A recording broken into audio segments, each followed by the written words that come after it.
Hello everyone. आज हम class 10th के दर्पण सूत्र को सिद्ध करेंगे, क्योंकि यह क्वेश्चन आप सभी के लिए काफ़ी इम्पोर्टेंट है। हर साल एग्जाम में आपके अवतल दर्पण का, नहीं तो उत्तल दर्पण का, अवतल लेंस का या फिर उत्तल लेंस का क्वेश्चन आपके एग्जाम में 5 नंबर का पूछता है। सब्जेक्टिव क्वेश्चन ये वेरी वेरी इंपॉर्टेंट है और काफ़ी यूनिवर्सल ट्रूथ है कि ये पूछेगा ही पूछेगा। पर क्वेश्चन बहुत बार एग्जाम में ये पूछ चुका है और हर साल एग्जाम में बदल बदल क्वेश्चन की ये पूछता है। ठीक है, अब अवतल दर्पण में दर्पण सूत्र को सिद्ध करने से पहले हम इसका कुछ बेसिक बातें को जान लेते हैं। इसके लिए बेसिक बातें क्या हो सकती है।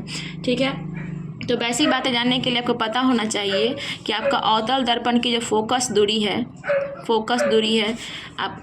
अवतल दर्पण की फोकस दूरी को किसे दिखाते हैं? F से। फोकस दूरी। दूसरा होता है आपका V, प्रतिबिंब दूरी। आगे होता है आपका वस्तु दूरी। ठीक है, अब दूसरा आपका होता है वक्रता त्रिज्या।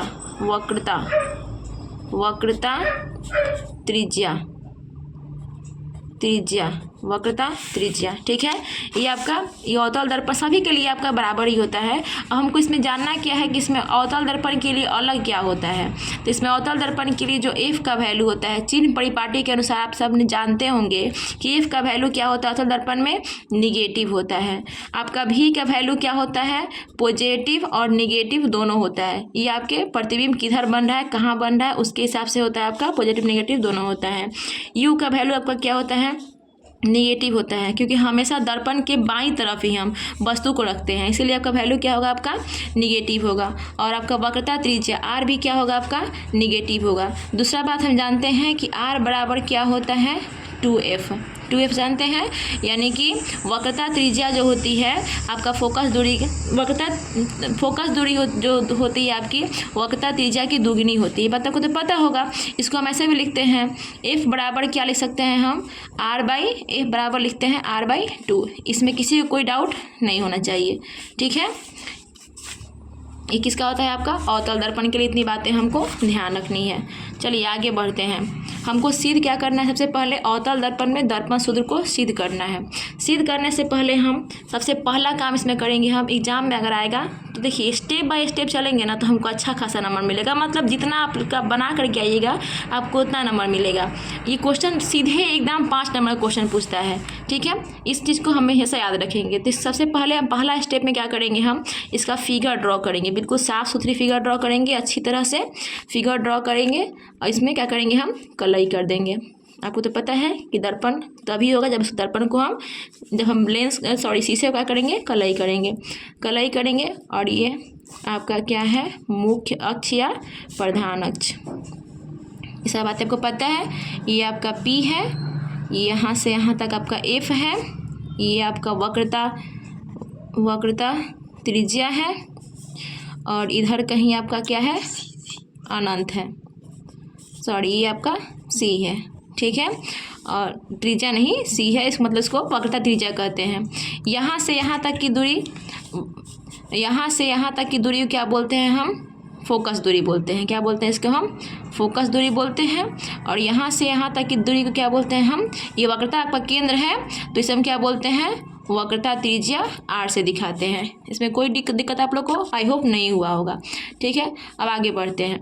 आगे रखते हैं, यदि हम वस्तु को यहाँ पे रखते हैं, अनंत पे कहीं पे भी रखते हैं वस्तु को, तो अब वस्तु को अगर हम, आपको पता है कि जब प्रकाश की किरण मुख्य अक्ष के समानांतर से होकर गुजरती है तो दर्पण से टकराने के बाद, यानी आपको जो दर्पण से टकराने के बाद वह फोकस से होकर के वापस लौट आती है। जब प्रकाश की किरण मुख्य अक्ष के समानांतर जाएगी तो दर्पण से परावर्तन के बाद वह फोकस से होकर के क्या हो जाएगी? वापस लौट आएगी। और दूसरा कंसेप्ट आप ये भी जानते होंगे कि जब प्रकाश की किरण आपका क्या होती है? जब वक्रता केंद्र से होकर गुजरेगी तो परावर्तन के बाद भी क्या हो जाएगी? जब दर्पण से टकराएगी तो परावर्तन के बाद पुनः जिस रास्ते से आई है उसी रास्ते से आपका वापस लौट जाएगी। इसमें आई होप किसी को भी डाउट नहीं होगा। ठीक है, ये आपका हुआ। अब देखिए यहाँ पे आपका दो त्रिभुज बन रहा है, सबसे पहले यहाँ पे इसका नामकरण कर देते हैं। ये आपका एम है और ये आपका क्या है, एम डैश है। यहाँ पे इसका नाम हम ए रखते हैं, आपका क्या है, ये वस्तु है, और ये आपका बी है, ए बी नाम की कोई वस्तु है। और दूसरा यहाँ पे प्रतिबिंब कहाँ बना, जहाँ पे दो किरणें दूसरे को काटेगी वहाँ पे क्या बनेगी, इस वस्तु का प्रतिबिंब बनेगा। ठीक है, प्रतिबिंब को हम दूसरे रश्मि बनाते हैं। ये क्या बना आपका प्रतिबिंब। प्रतिबिंब को हम इसको मानेंगे ए डैश और इसको क्या मानेंगे, बी डैश। इसको मानेंगे ए डैश और इसको मानेंगे हम बाबू बी डैश। कोई डाउट किसी को भी नहीं। अब यहाँ पे हम सबसे पहले शुरू करते हैं, देखते हैं यहाँ पे क्या क्या दिया रहा है। यहाँ पे हमको दो त्रिभुज पहले दिख रहा है आप सबको, दो त्रिभुज। सबसे पहले इसमें लिख देते हैं लिखा क्या गया है। माना कि इसमें हम क्या लिखेंगे, देखिए आप इतना अगर बनाते हो ना बाबू, पहले यहाँ पे ध्यान दीजिएगा, आप इतना अगर बनाते हो एग्जाम में तो आप इतना 2 नंबर का काम आप कर दिए, इतना बना दिए आप फिगर को, तो आप 2 नंबर 5 नंबर से 2 नंबर आपका आ गया। ठीक है, आगे का प्रोसेस अब जो हम लिखेंगे उससे 3 नंबर हमको लाना है। लेकिन इतना अगर आप बना देते हो, एग्जाम में टाइम कम बच रहा है आपके पास, आप लास्ट में क्वेश्चन को पढ़ते हो, दिमाग पे याद आता है, लेकिन आई होप ये बहुत ईजी क्वेश्चन है। आप लोग को देखने में लग रहा है कि कितना भास्ट होगा, कितना बड़ा होगा, कुछ बड़ा नहीं होता, समझ जाओगे, बहुत आसान है ये। ठीक है, तो आपके पास अगर टाइम कम बच रहा है, आप क्वेश्चन बनाने में लग गए, टाइम कम बच रहा है, तो इसके लिए आप क्या करोगे, आप इतना भी अगर ड्रॉ करते हो ना तो आपकी 2 नंबर का काम आपका बन जाएगा। ठीक है, चलिए इसको आगे हम बढ़ते हैं, लिखेंगे माना कि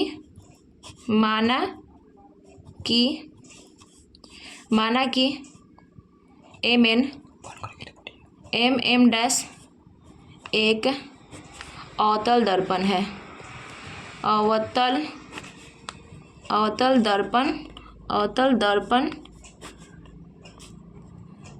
दर्पण है। माना कि इसमें क्या हमने लिखा, माना कि MN एक अवतल दर्पण है। फिर क्या लिखेंगे, दर्पण के सामने AB वस्तु रखी गई है। दर्पण के सामने ये आपका दर्पण है, दर्पण के सामने कौन सी वस्तु रखी गई है, तो लिखेंगे दर्पण के सामने AB वस्तु रखी, दर्पण के सामने AB वस्तु रखी गई है, दर्पण के सामने AB वस्तु रखी गई है जिसका प्रतिबिंब A डैश B डैश प्राप्त हुआ। आप लोग कमेंट करके बताइएगा ज़रा कि इसका प्रतिबिंब वास्तविक प्रतिबिंब बन रहा है कि काल्पनिक प्रतिबिंब बन रहा है। आप सभी जो वीडियो को देख रहे हैं कृपया करके आप इस बात को कमेंट कीजिएगा कि यहाँ पे जो प्रतिबिंब हमने यहाँ पे पाया है वो प्रतिबिंब कैसा बना है, वास्तविक की काल्पनिक। तो हमें क्या सिद्ध करना है, यहाँ पे हमको सिद्ध करना है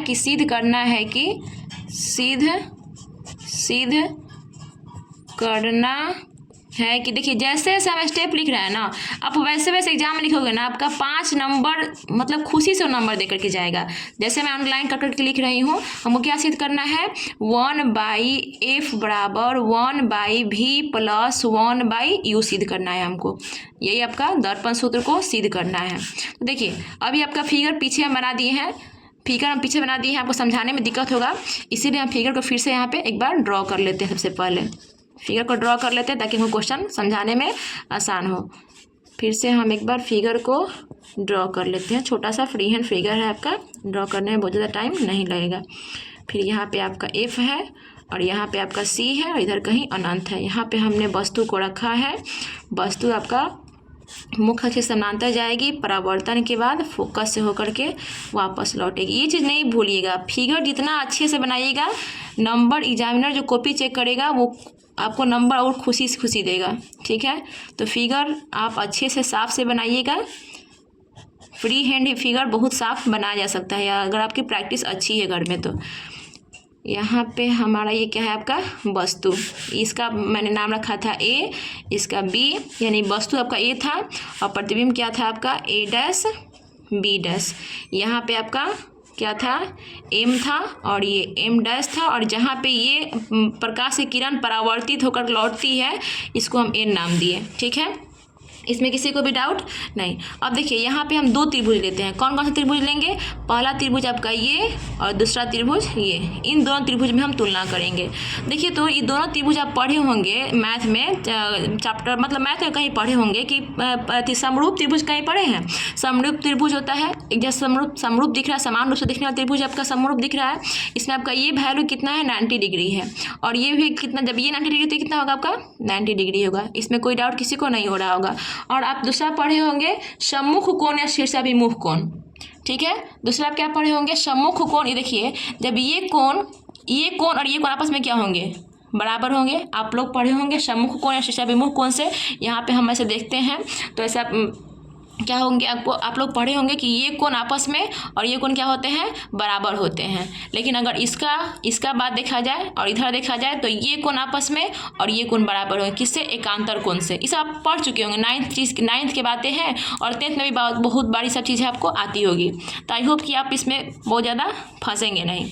तो इसमें हम त्रिभुज को लेकर करते हैं समरूप त्रिभुज से, त्रिभुज 1 और त्रिभुज 2 में। तो क्या लेंगे? सबसे पहले ट्रायंगल ABC समरूप है किसके? ट्रायंगल A', B', C के। देखिए A', B', C के क्या है आपका? किससे है? समरूप त्रिभुज से। समरूप है। क्या है आपका? जो ट्रायंगल ABC समरूप किसके है? ट्रायंगल A', B', C के समरूप है। अब यहाँ पे हम देखिएगा समरूप त्रिभुज में आपका क्या होता है? जो जितना इसका लंब होगा उतना ही लंब इसका होगा। समरूप में ही होता है, समान रूप से देखिए, मतलब जितना लंबाई उसका होगा उतना लंबाई उसका होगा। इसका जितना आधार इसका होगा उतना ही आधार इसका होगा। इसका लंबाई कितना, इसका लंब कितना है? AB। इस त्रिभुज का लंब, इस त्रिभुज का आपका लंब कितना है? तो लंब है AB।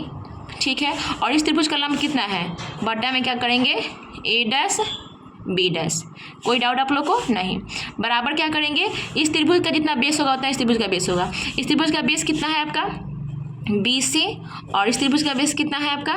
B', ठीक है। समरूप त्रिभुज में दोनों त्रिभुज, समरूप त्रिभुज में क्या होता है? दोनों त्रिभुज के लंब जो होते हैं वो बराबर हो, लंब का जो रेशियो होते हैं, यहाँ पे लिख देते हैं। आप लोग को समझ में नहीं आएगा तो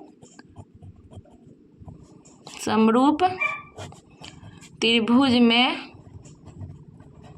दोनों त्रिभुज के लंब का रेशियो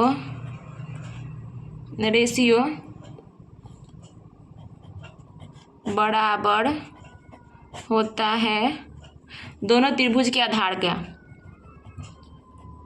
दोनों त्रिभुज के आधार का। ये आपको हिंट में लिखना है, ये आपको एग्जाम में नहीं लिखना है, आपको समझाने के लिए बोल दिए कि आप लोग कभी कोई दिक्कत ना हो। ठीक है ना। बहुत ज़्यादा लेंदी करके चलोगे ना तो देखिए बहुत तो समझाने के लिए बहुत लेंदी समझाता है। आपको लेंदी समझने की क्या ज़रूरत है? अच्छे से समझेंगे, सिंपल भाषा में समझेंगे और आपको नंबर अच्छा से लेकर के आएंगे। ठीक है, अब आगे बढ़ते हैं। अगला मैंने इस त्रिभुज और इस त्रिभुज के बारे में पहले डिसाइड किया। अब यहाँ पे आते हैं, अब इसको मान लेते हैं, इसको 3 मानते हैं, इसको 4 मानते हैं। यहाँ पे आपको दिख रहा है कि गोल है, लेकिन इसको हम मान क्या लेते हैं आपका? सिंपल सा कि आपका एक ट्रायंगल बन रहा है, 90 डिग्री कोण यहाँ पे बन रहा है। ठीक है, तो आपका अब समरूप त्रिभुज क्या करेंगे हम? ट्रायंगल कौन कर लेंगे बताइए आप कमेंट करके? NPF। ट्रायंगल NPF समरूप किसका है आपका? ट्रायंगल किसका समरूप है बताइए? A', B' और F के। किसका समरूप है? A', B' और F के। इसमें कोई डाउट? फिर वही काम करेंगे। अब इसका लंब इसके लंब के इसका लंब का रेशियो और इसके लंब का रेशियो बराबर होगा इसके आधार का रेशियो और इसके आधार के रेशियो के बराबर होगा। तो इसका लंब का रेशियो कितना होगा आपका बताइएगा? NP। अब बट्टा क्या होगा इसका लंब क्या है? A', B' इक्वल टू इसका आधार कितना है? PF। देखिए PF है और इसका आधार कितना है? B', F है। आप ये चीज़ यहाँ पे गौर कीजिएगा, ये चीज़ लिखना है एग्जाम में आपको। देखिए जितना इस समानांतर है एक दूसरे के, आप देख रहे हो कि जितना AB है उतना सेम ही आपका क्या आ गया है? NP। जितना AB है NP है उतना ही NP है, यानी कि NP जो है आपका NP है आपका क्या है? समानांतर है AB के। इसमें कोई डाउट आप लोग को नहीं ना? तो यहाँ पे NP की जगह पे अगर हम AB लिख दें, NP के इसको इक्वेशन 1 मान लीजिएगा और इसको इक्वेशन 2 मानिएगा। सॉरी, अभी इक्वेशन 2 इसको नहीं मानेंगे, फिलहाल कहीं रुक जाइए, इक्वेशन 2 इसको नहीं मानेंगे, ठीक है। यहाँ पे NP समानांतर AB है, तो NP की जगह पे यदि हम AB लिख दें तो AB लिख दिए, NP की जगह पे हमने क्या रखा, NP की जगह पे हमने AB लिखा, और बटा क्या लिखा, A डैश B डैश, और बराबर में क्या दिया, PF बटा B डैश F दिया। इसमें किसी को कोई डाउट हुआ होगा, नहीं होगा। इसको इक्वेशन हम 2 मान लेते हैं, इक्वेशन 2। अब यहाँ पे लिखेंगे इक्वेशन 1 और 2 से, ठीक है। इसको लिखेंगे, लिखने के बाद आप देख रहे हैं कि इसका इक्वेशन 1 का LHS और इक्वेशन 2 का LHS आपका क्या है, आपका इक्वेशन 1 का LHS और इक्वेशन 2 का LHS आपस में क्या है, दोनों बराबर है, तो इसको छोड़ देंगे, और जो बराबर नहीं इसको साथ में लिखेंगे। आपका क्या है, BC बटा B dash C equal to क्या है आपका PF, इसमें क्या है आपका PF बटा B डैश F। इसमें किसी को कोई डाउट, कोई प्रॉब्लम नहीं ना हुआ। अब देखिए, अब इसके आगे बढ़ते हैं। चलिए, अब हमने यहाँ पे कुछ नहीं किया है, फिर से मैंने इस फिगर को बनाया है ताकि आप लोगों को समझाने में हमको सहूलियत होगा। फिर से हमने इस फिगर को ड्रॉ किया है और मुख्य अक्ष के समानांतर हमने वो उस किरण को आपतित कराया है दर्पण पे। दर्पण से परावर्तन के बाद आपका फोकस से क्या होता है, आपका ये गुजर जाती है, और फिर जब हमने C से दर्पण को दर्पण पे किरण को आपतित कराया है तो परावर्तन के बाद फिर पुनः उसी माध्यम से वह वापस लौट गई है, ठीक है। मैंने वही किया। ये आपका वस्तु है और ये आपका प्रतिबिंब है। आपको पता है कि यहाँ से यहाँ तक की दूरी, जितना भी हम दूरी मापते हैं सब कहाँ से मापते हैं, ध्रुव से मापते हैं। तो यहाँ से यहाँ तक की दूरी क्या होती है, आपकी F होती है, यानी फोकस दूरी होती है। दूसरा होता है जहाँ पे आपका ये प्रतिबिंब बनेगा, तो ये दूरी क्या होती है, आपका प्रतिबिंब दूरी होती है। सारी दूरी, जितना भी दूरी होगा सब कहाँ से मापेंगे, हम ध्रुव से मापेंगे, दर्पण के ध्रुव से मापेंगे, तो इसको हम भी सूचित करते हैं। और यहाँ से यहाँ की दूरी, मतलब कि यहाँ से सीधे यहाँ तक की दूरी आपका क्या होती है, आपका ये होती है आपका वस्तु दूरी। से किसे सूचित करते हैं हम, U से सूचित करते हैं। और यहाँ से यहाँ तक की दूरी, ये जो दूरी है आपका क्या है, आपका वक्रता त्रिज्या, यानी कि आपका R है। आई होप इसमें आपको कोई दिक्कत नहीं होगा, सब आपको पता है, पहले से ही सब कुछ पता है, ठीक है। आगे बढ़ते हैं। आगे बढ़ने के दौरान हम देखते हैं पहले कि क्या BC क्या है आपका, देखिए B और C, क्या ये कोई दूरी है आपका, ना ही प्रतिबिंब दूरी है, ना ही कोई वस्तु दूरी। BC से आपको देखना है, B और C को देखना है। आप इसको जूम कीजिए थोड़ा सा, इसको और नीचे से हटाइए, दिखाइए इसको अच्छे से। देखिए तो B और C ये जो दिख रहा है आपको, क्या ये कोई वस्तु दूरी है, क्या प्रतिबिंब दूरी है, क्या आपका कोई वक्रता त्रिज्या है, या फिर क्या कोई फोकस दूरी है, कुछ है, नहीं है। सबसे पहले इसको चेंज करेंगे हम।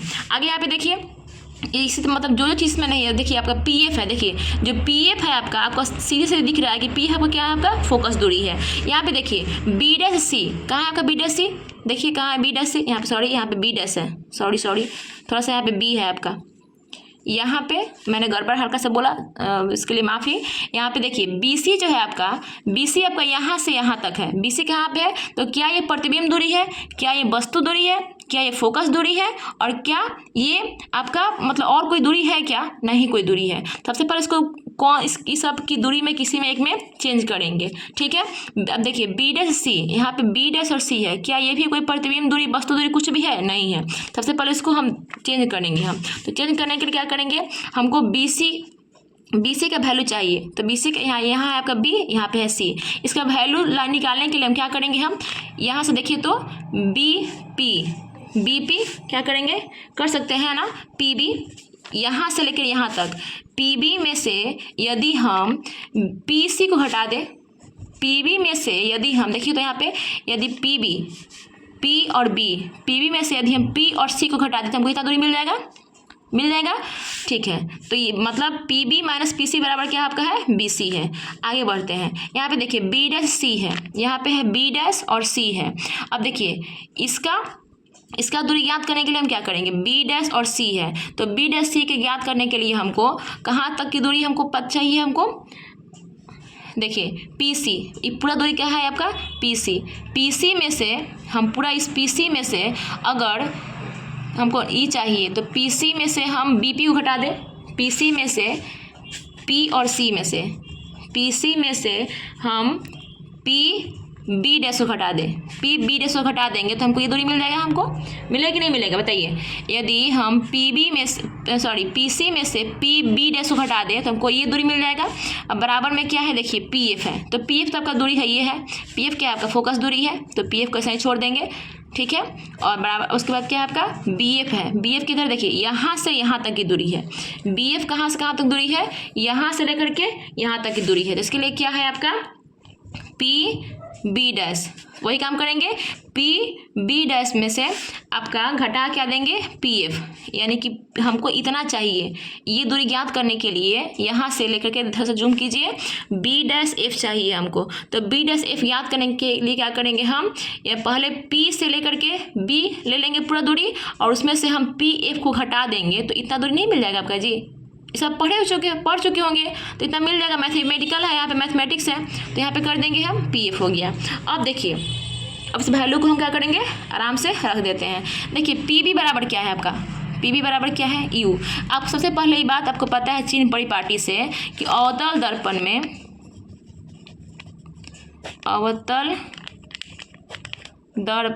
में आपका फोकस क्या होती है निगेटिव, आपका यू भी क्या होती है निगेटिव, आपका भी क्या होगा निगेटिव ही होगा। क्यों निगेटिव होगा, क्योंकि जो प्रतिबिंब बना है वो दर्पण के सामने बना है, यानी कि किधर बना है बाईं तरफ बना है। जब कोई प्रतिबिंब चिन्ह परिपाटी के अनुसार हम पढ़े हैं कि कोई भी प्रतिबिंब या कोई भी चीज़ अगर दर्पण के दाईं ओर बनता है सभी चीज़ क्या होती है पॉजिटिव होती है। लेकिन यहाँ पे देखिए हमारा वस्तु दर्पण के बाईं ओर है, आपका प्रतिबिंब कहाँ बना है बाईं ओर ही बना है, ठीक है। इसलिए इसका वैल्यू क्या होगा आपका निगेटिव ही होगा, यानी कि तीनों वैल्यू आपका आर का वैल्यू आर बराबर 2f होता है ना, ये वैल्यू क्या होगा आपका निगेटिव ही होगा।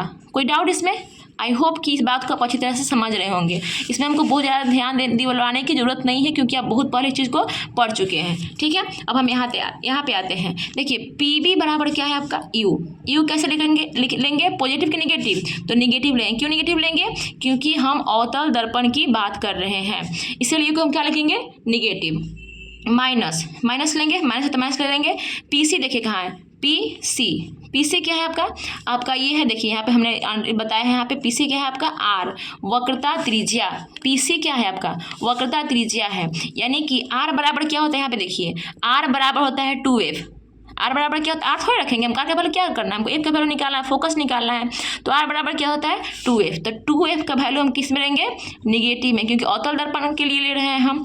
आगे देखिए क्या करते हैं, बटा तो बटा कर देंगे। उसके बाद देखिए पी सी कहाँ है, पी सी यहाँ पे, यहाँ से यहाँ तक क्या है आपका पी सी, तो पी सी बराबर क्या है निगेटिव में ही 2f लेंगे। 2f निगेटिव लेने का वजह क्या है, क्योंकि प्रतिबिंब जो आपका वक्रता त्रिज्या बना है वो दर्पण के बाईं ओर बना हुआ है, तो क्या लिखेंगे हम 2f लिखेंगे। फिर निगेटिव है तो निगेटिव देंगे। और पी बी डैश देखिए कहाँ है पी बी डैश बराबर क्या है आपका, देखिए हमने क्या बताया है भी बताया है, तो निगेटिव में ही भी लेंगे क्योंकि प्रतिबिंब भी आपका दर्पण के बाईं ओर ही बना है। देखिए प्रतिबिंब जो है दर्पण के इधर बना है, ये दर्पण है आपका, तो दर्पण के इधर नहीं बना है, प्रतिबिंब दर्पण के इधर बना है, तो बाईं ओर की हर वस्तु क्या होती है आपकी निगेटिव होती है। तो इसको ही मैंने भी को भी क्या लिया निगेटिव लिया। ये निगेटिव के चक्कर मत पड़ेगा, निगेटिव का पहले से ही है, हमने इस भी को क्या किया निगेटिव ले लिया। फिर आगे बढ़ते हैं, यहाँ पे देखिए पी एफ बराबर क्या है, देखिए पी एफ बराबर क्या है आपका एफ है, तो एफ लिख दिए, ठीक है फोकस दूरी। आगे देखिए पी निगेटिव में लेंगे, इसको वैल्यू क्या लेंगे हम निगेटिव में। पी एफ आपका फोकस दूरी है भी वैल्यू क्या होगा निगेटिव में लेंगे, क्योंकि फोकस दूरी में क्या होती है आपका निगेटिव ही होती है, आपको सबसे पहले ही पता है ये बातें। और एग्जाम में बहुत पूछता है कि अवतल दर्पण की फोकस दूरी कैसी होती है, तो ऋणात्मक होती है, ध्यान रखिए इस बात को, बहुत इंपॉर्टेंट क्वेश्चन है। फिर आगे बढ़ते हैं पी बी डैश, देखिए पी बी डैश बराबर क्या होता है निगेटिव में भी लेंगे, इसमें कोई डाउट आप लोगों को नहीं होना चाहिए, निगेटिव है तो निगेटिव लिखेंगे। अब पी एफ बराबर क्या होगा -f, कोई डाउट आप सबको बाबू नहीं होना चाहिए, ठीक है। आगे बढ़ते हैं, सबको पहले काम करते हैं। अब यहाँ पे सिर्फ मैथमेटिक्स है और कुछ है नहीं। u + 2f बटा, सही से करेंगे, थोड़ा सा भी इधर उधर करेंगे सावधानी घटी दुर्घटना घटी वाला काम हो जाएगा, इसीलिए अच्छे से इस चीज़ को हल करेंगे।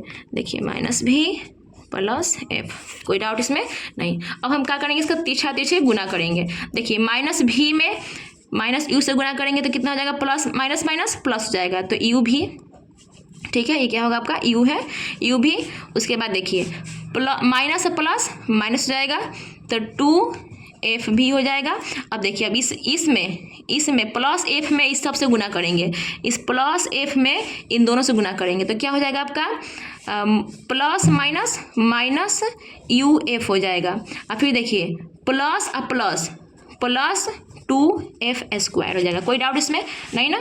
चलिए अब बराबर है तो बराबर का चिन्ह देंगे। अब इसमें इन दोनों से गुना करेंगे, माइनस एफ माइनस से माइनस क्या हो जाएगा प्लस, तो प्लस 2f²। अब देखिए फिर माइनस से प्लस माइनस हो जाएगा तो भी एफ। अब देखिए ये भी प्लस में है, बराबर की इधर भी प्लस में है, बराबर की इधर भी 2f² प्लस में है तो 2f² काट देंगे, कट गया। अब क्या बचा आपका देखिए यू भी माइनस 2f भी। अब देखिए ये आपका निगेटिव में इधर आएगा तो क्या हो जाएगा आपका पॉजिटिव में vf। ये आपका क्या बचा है uf बचा है ना, uf क्या बचा है बाबू आपका uf इज इक्वल टू क्या लिख देंगे 0। अब देखिए यहाँ पे क्या बचा है u भी, देखिए माइनस 2f भी में से प्लस 2vf को घटाएंगे, दोनों बराबर है आपका तो क्या हो जाएगा आपका माइनस एफ भी और क्या हो जाएगा आपका minus u f is equal to 0। अब लिखेंगे दोनों साइड यू भी एफ से भाग देने पर। देखिए अब 0 में आप यू भी एफ से भाग दीजिए तो क्या होगा 0 ही हो जाएगा। अब इसी में भाग देते हैं हम यू भी बटा यू भी एफ माइनस एफ भी बटा यू भी एफ माइनस यू एफ बटा यू भी एफ इज इक्वल टू क्या हो जाएगा 0। देखिए यू भी से यू भी ख़त्म, इधर भी एफ से भी एफ ख़त्म और इधर यू एफ से आपका यू एफ ख़त्म। क्या बचा आपका 1/f माइनस क्या बचा 1/u। अब कहाँ गड़बड़ कर दिए यहाँ पे, देखिए सॉरी यहाँ पे हमने गड़बड़ कर दिया थोड़ा सा, कहाँ किया गड़बड़,